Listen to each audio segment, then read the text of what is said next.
Welcome back, friends. We're going to flour it up and we are going to make some sweet molasses bread. This is Steakhouse bread. This is like the bread they give you at your table at Outback Steakhouse while you're waiting for your food to come, okay? Here are the ingredients. 2½ cups of warm water. You're going to need some yeast, 1½ tablespoons, some honey, 1/3 a cup of honey. On your salt, you're going to need 2 teaspoons, any kind of salt you prefer, okay?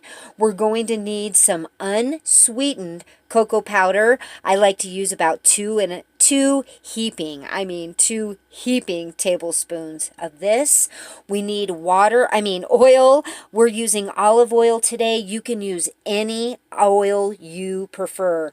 I just these days tend to use only olive oil for my baking, and it's 3 tablespoons.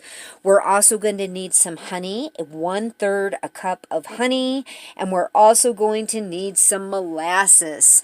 We need about 1/3 a cup plus 1 or 2 tablespoons.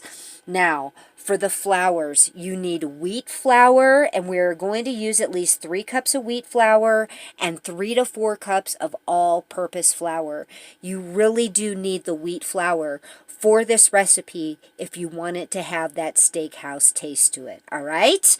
Let me get my bowl, and we'll start measuring all these ingredients. All right, friends, let you look closely. On this half, I've put 3 cups of all-purpose flour. I have 3 cups of the whole wheat flour over here. See how you can see the difference in the color? I have another cup of all-purpose flour off to the side in case I need it. I've got 2 tablespoons of my unsweetened cocoa powder, 1½ tablespoons of yeast in the center here, or you could just use 1 packet of yeast.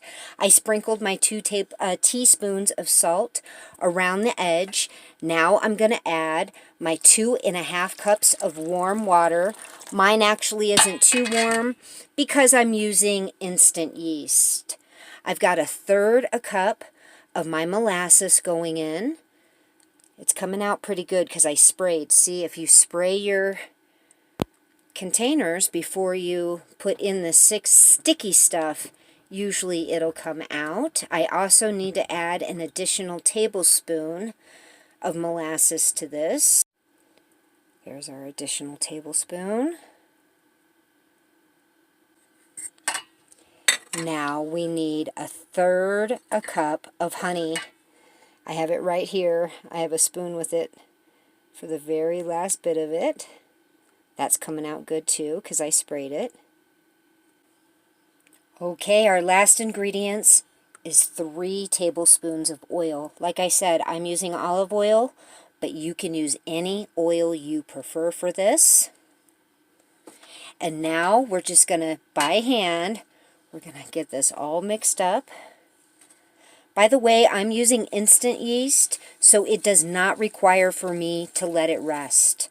If you're not using instant yeast, you would just let it sit there in that little honey water mixture for about 5 minutes before you began stirring it all together. Let me give this a really good stir with my paddle here, and then I'm going to change to my hands.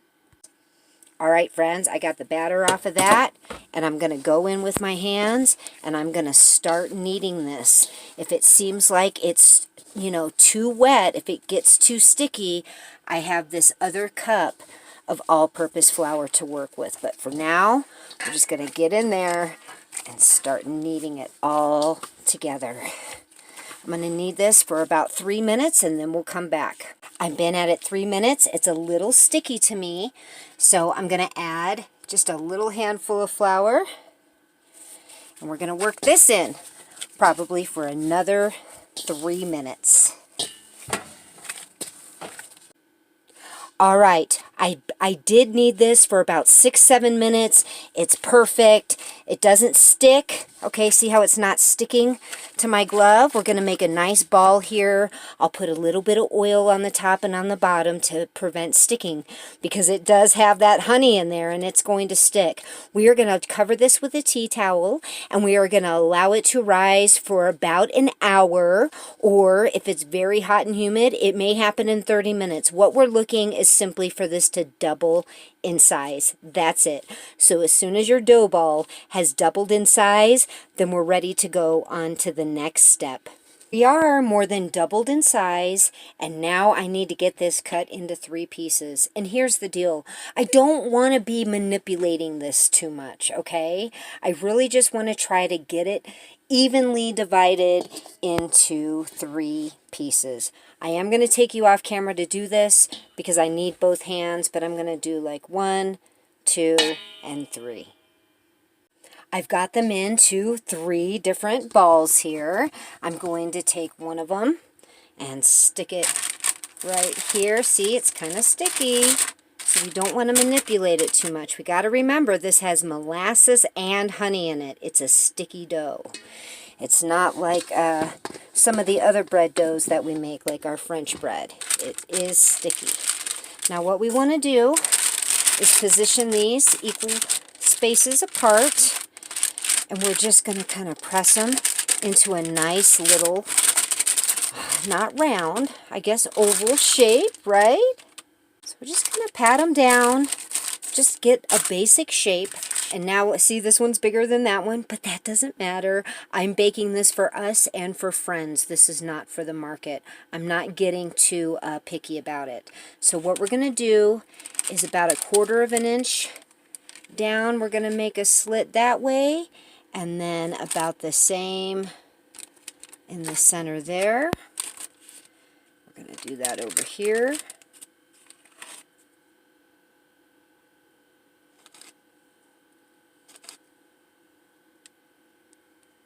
Now we're going to let these sit for about 20-25 minutes, just long enough for me to preheat the oven to 375 degrees. This third one is going to have to cook separately because my oven will only hold the 2. So I'm going to cover this back up with my tea towel. And once I get the other ones in the oven, I'll get this one all set up to go in 30 minutes behind them. All right. We are ready for it to go in the oven. Look at it. It already looks like it's baked, huh? But it's not. Now listen, one thing I forgot to talk about in the beginning is the oatmeal portion. Now these are going to take at least 30 minutes to bake at 375. So at about the 20-minute mark, we're going to pull these out and I'll show you how to apply the oatmeal. Into the oven at 375 for the first bake, 20 minutes. Okay, it's been 20 minutes. You can see they're starting to brown. They're feeling fantastic, but I can tell that the center still needs more time. This is how they look right now. Now all I do is get some softened butter, actual butter, and I have it on my little brush here. And I'm going to do the entire thing, both of them.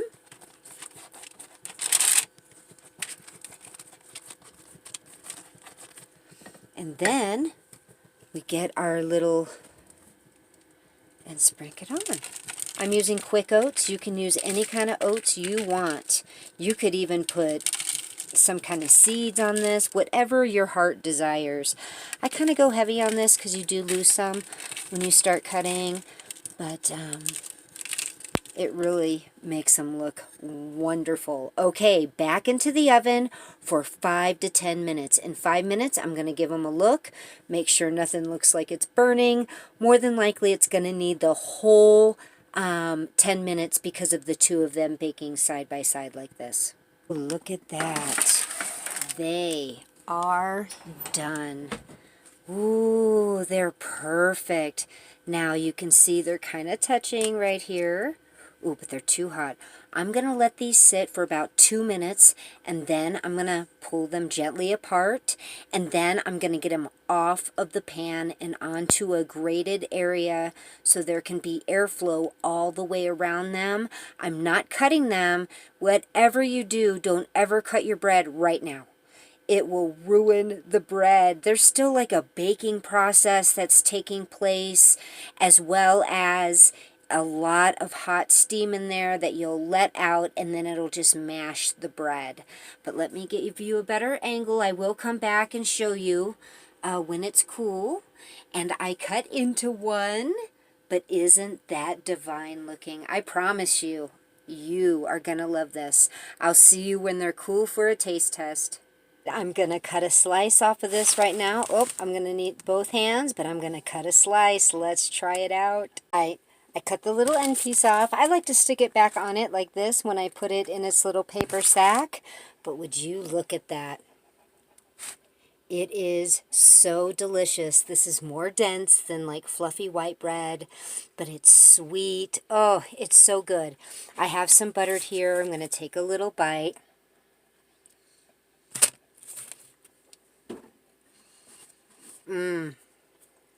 Oh my goodness, guys. You have to make this. Make this for your family, your friends, your coworkers, whoever. Anybody who tries this is going to love it, and they're going to beg you to make it again. I really hope you enjoyed seeing this recipe. Thank you all, because there were so many of you who requested it from me, so I hope you enjoy it. Give us a thumbs up, subscribe, and share, and we're going to be talking to you really soon. God bless and keep every single one of you.